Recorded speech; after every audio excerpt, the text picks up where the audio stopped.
Hi, everyone. This is Kumar Dattatreyan with Agile Meridian and joined by Glenn Marshall. Both of us excited to talk about the next principle in the XSCALE set of patterns. And this is about autonomy and alignment.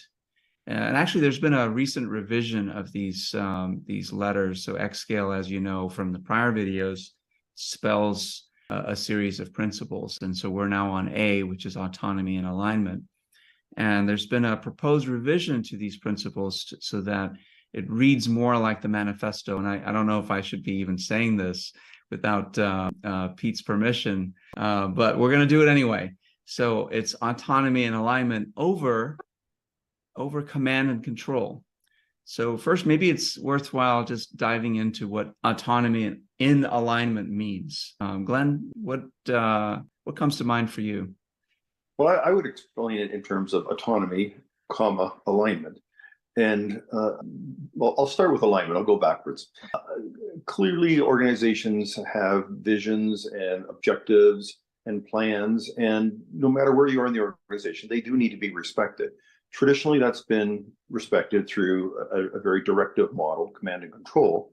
But switching over to autonomy, there are a number of significant benefits. If you can honor be aligned with the objectives, but have some autonomy, you get much better staff engagement, you get reduced overhead, and you get increased productivity. And you can have them both.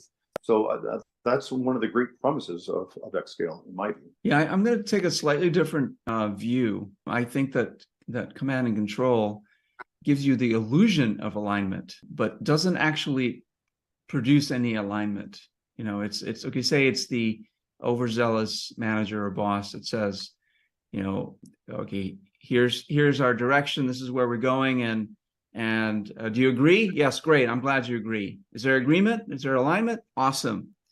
But maybe that manager, that boss, didn't really ask for opinions. He stated that they would be aligned, that there was agreement, without really understanding or ensuring that there was a shared purpose, a shared alignment to whatever the goal was. Mm-hmm. And so there's this illusion of alignment.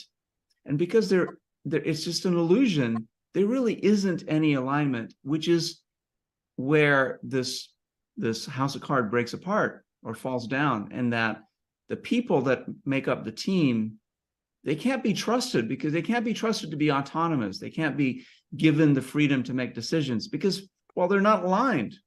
And this leader may or may not understand or know that, but they realize it pretty soon when people are not doing the things that they should be doing if they were aligned. So in a way, to get to autonomous teams, to get to self-managing teams, you need to have a shared purpose and a shared alignment. And you need to ensure that people are all pointing in the same direction all the time. Because once somebody starts thinking something different and gets misaligned, it can break the team. So right? We're talking, it sounds like shared understanding. Yeah. I think alignment it's a hard to achieve thing, because people are always thinking, they're always perceiving something that's a little different than what you are, right? You and I may think that we agree on something, but your perceptions and my perceptions are different. So we may not be completely aligned. But if we were more aligned than we were not, then chances are we could operate independently, knowing what the goal was, having a shared vision and understanding, and wouldn't have to be micromanaged by some command and control boss. There's also an ironic component as well. By lightening up a bit and giving people autonomy, you get more engagement, which in turn aligns them more strongly with the objectives of the organization. Whereas if you're more directive, it's like, okay, tell me what to do, tell me what to think, and people don't bring their heart and their soul to work. And organizations are very concerned about this. Disengagement is a major problem. People quitting, people just phoning it in, that kind of stuff. So there's multiple aspects to this. I agree. Yeah, I totally agree with that. I think it's a vicious cycle that to get alignment, you have to, people aren't used to being told, hey, this is the goal, and this is where we're going, and it's your job to figure out how we get there. People aren't used to that. I mean, it's like, what? You telling me that I have to make all the decisions? Heck no. I'm just a little peon. I was just hired in this company.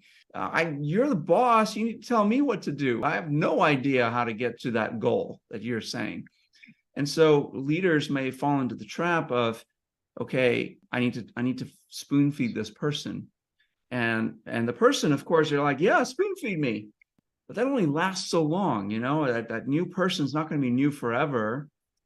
They're going to get better at their job. They're going to get more insight into the work that's needed to be done, and all the jobs to be done, and they're going to get much more proficient at it.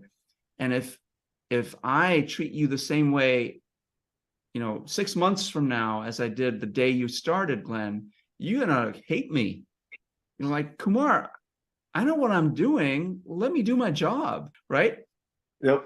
And so anyway, it's kind of like a vicious cycle, but it could also be a virtuous cycle if done right. True. It's true. Autonomy is a fundamental human need. There's been studies on this. People do want autonomy deep down.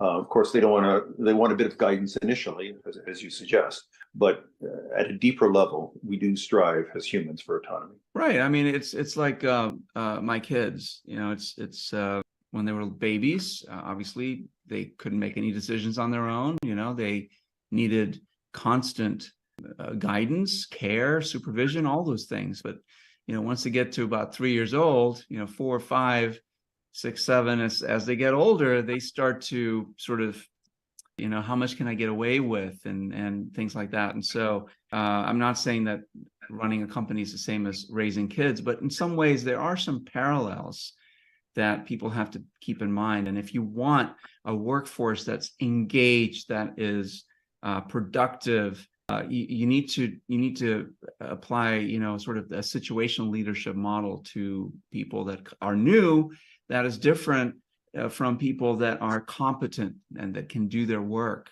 And you should be able to get them aligned, get a shared understanding of what the goals are. And that's the key. It's a shared understanding. And then let them go and let them do their work. I think you brought up an interesting point with your analogy there. We also know from child psychology that not lightening up a bit when the child grows is actually quite harmful. The child gives up, and they tend later to be rebellious. So a wise parent understands when to pull back a little bit, give them a little bit of space. Perhaps stumble a little bit, but learn through their mistakes. So it's a delicate balance, and I think that's. You're right. They're not, an organization is not like a parent, but there's some parallels there. So that's a good analogy. I like it. Yeah, it was funny. I was talking to my nephew the other day. I went up to visit him, and he's turning 13 in a few days, and he was talking about parents and kids and the relationship between them, and how there's a hierarchy there, right? The parent is the parent up until some point when the child starts to be more of an adult and make decisions on their own, and he's getting there to that age, right? He's a very smart kid, and we're talking about this, and it got me thinking, leading up to our talk, that in an organization, it's not so different. Of course, it's different in scale and degree, but when you have employees, the job of the leader really is to nurture them, to help them grow, to engage them and provide opportunities to them, and to allow them to make mistakes and provide a safe environment where they can do that and learn from it, and not unlike your child, right? Yep. Because if you were a helicopter mom or dad, then you wouldn't allow them to make any mistakes, right? And of course, they wouldn't learn anything from that. And once they are out in the great unknown of the world, they're going to fall on their face, right? Because they didn't get a good upbringing. Yep, they're going to fall anyway. Might as well do it early with some parental supervision rather than later when it could be quite painful. Right. And so that's kind of what I think about this autonomy and alignment, is that the two are intrinsically connected. That if you are more aligned, shared alignment, then you can, as a leader, you can allow, it's not that you're granting autonomy. Everyone is autonomous. People have autonomy. When they start in a company, they are autonomous. They, get up in the morning, they put their clothes on, they get in the car, they get to work, or they, get on Zoom, whatever, they go to work. They can make their own decisions. They're already there. They're already empowered. Mhm. What happens when they get in the workplace is that some of that power is taken away from them by leaders who practice command and control. And so it's attempted to be taken away. They still have autonomy. They can slow walk the work, for example, and oftentimes they do when they don't feel engaged. yes, that's right. Yeah, because they still have power. So they're like, okay, I'm just gonna, sit here and wait for, Glenn to tell me what to do. And until, when if he doesn't, then I'm just gonna work on my side project, or I'm gonna read a book, or I'm gonna chat with my buddy over here, whatever. So there's a critical balance there. And I think that leaders need to understand that, there's a place for the situation that calls for a more, I wouldn't say command and control, but a more nurturing hand, leadership hand for Mhm. newer people. Mhm. But as they get experience, then you have to sort of taper that back and get into more of a coaching style of leadership, or a delegatory style of leadership, where you're Mhm. engaging the person. And it's still within alignment, so that in a way that still is control. You're just That's right. controlling the box in which you work, That's the right. space in which you You're work. providing exactly. I love that analogy. You're providing the box within which these people can collaborate, can innovate, can think, can do whatever. Mhm. And I don't, maybe a box isn't the right word. Space. Space. I like space, because space can expand, boxes can't, right? Right. Right. Yeah, I like that. So Glenn, what in XSCALE, there's lots of patterns and practices that manifest this principle. What comes to mind for you that we should talk about, at least mention? The big one is around councils. Okay. Um, Does the round signify the shape of the council, that all the members should be round, or?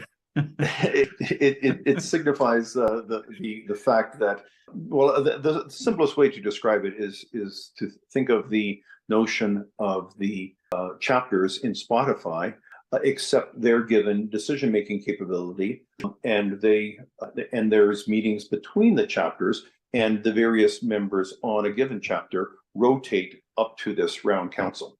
So this way, everybody gets a turn.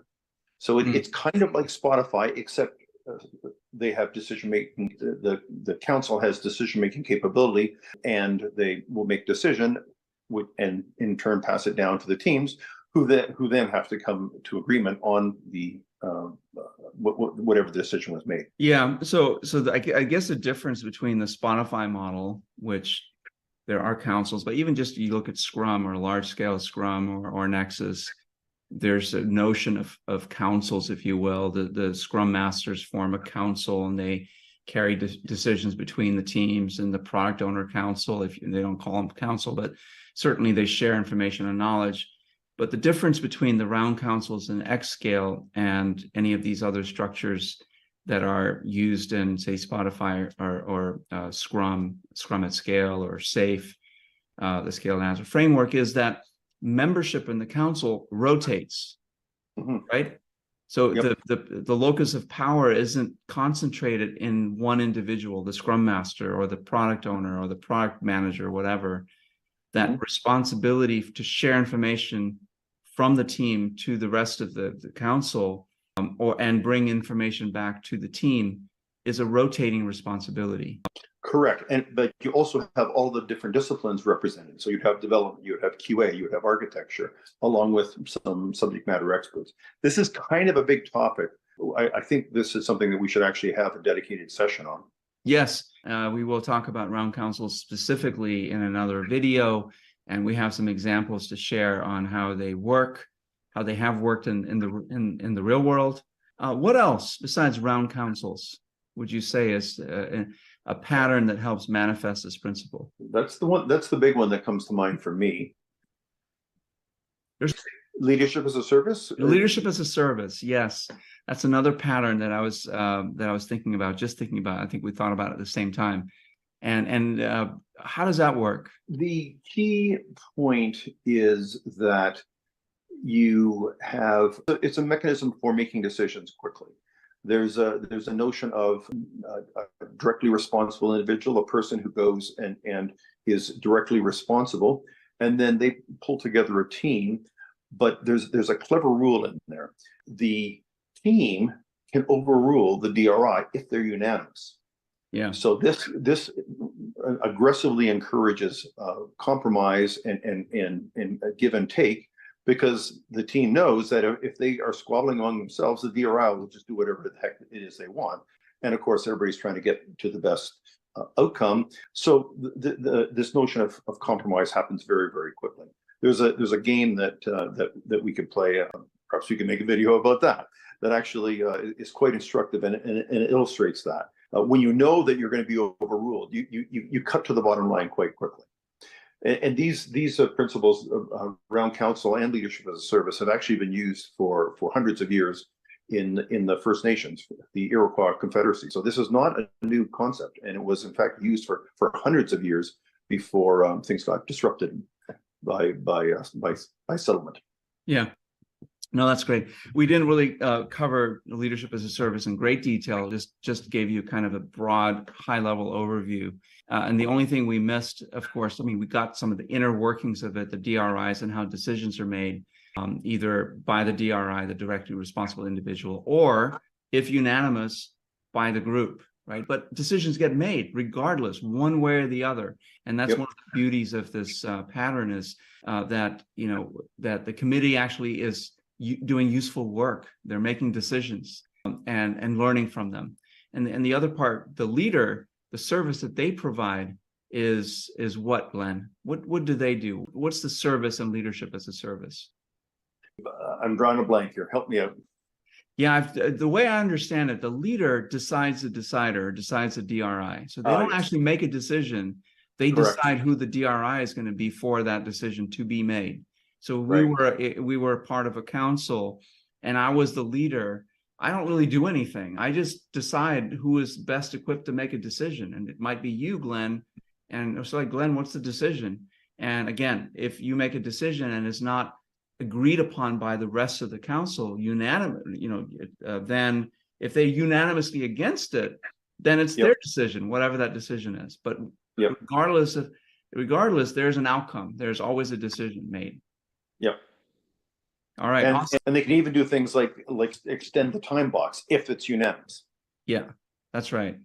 Yeah, I mean, I guess we do things like this in our planning poker. I guess in a way, the Delphi method is you gather a group of experts, and they all sort of put up their estimates of the work because they're experts at it. And you might go one or two rounds, but the leader, the scrum master in this case, calls time when if a decision can't be reached. Right. And that's the key in Scrum and in the planning poker thing. If a decision isn't reached, you move on. And typically in leadership as a service, a decision is always made. All right. Anything else on this principle? Alignment, autonomy and alignment? I would say there is one point that I would raise. These principles improve productivity. So come up with a good way of measuring productivity, apply these principles, and notice that it gets better. These things are provably advantageous. And I think we need to, as practitioners, we do need to be conscientious about gathering data to prove our case on an ongoing basis. And on this one, the data is pretty compelling. Yeah, I agree with that. And one thing that I just thought about that we should probably just give it a brief mention because it is important and it relates to productivity is what Peter Merrill, founder of XSCALE, calls the collaboration loop limit. It's a very fancy term, and all it really means is that the amount of time it takes for, like, say you and I need to talk, but you're like a senior person in the company, you're the CEO, and I'm this lowly little developer, but I need to talk to you for something. It's like, there's this big hole in the code I just found, and it's costing the company millions of dollars. And I told my manager, and my manager doesn't care, or he does care, but But if I tell my manager and he has to go to his manager and his manager has to go to his boss and his boss has to go to his boss and his boss has to go to his boss, eventually the message gets to you and you're the decision maker. Again, another a flaw in most organizations is that decisions are sort of have to go up the chain of command, right, for major decisions to be made. And perhaps even worse, go up and then go down. And then go all the way down before they get to me to say, okay, Kumar, go fix that hole so that we don't lose millions of dollars every year. So the idea of collaboration loop limit is that you want efficient structures so that when you need to make a decision, you can make it quickly. There's an easy and efficient way for me to get the information, the critical information to a decision maker without going through so many hops, right? Awesome. And the collaboration loop limit is defined as the number of hops you have to go through. Correct, right. And so these are things that are measurable, right? You can measure the number of hops to make a decision. You can start to think about, okay, how do we restructure to reduce that? You can measure, you form councils, round councils, rotating membership. And of course, the stewards can show you how to do that, right? But take a look at some of the show notes down below, links to other videos by Peter that talk about this. And Glenn, do you have anything else that maybe we missed on this? Nothing that jumps into my mind, but we're going to come back to do the next letter, which is L, learning. That's right, learning. Learning is a good topic. All right, we'll see you all in a few weeks, couple weeks, probably at most. And until then, if you have questions, just leave it in the comments, and we'll get those answered. Thank you.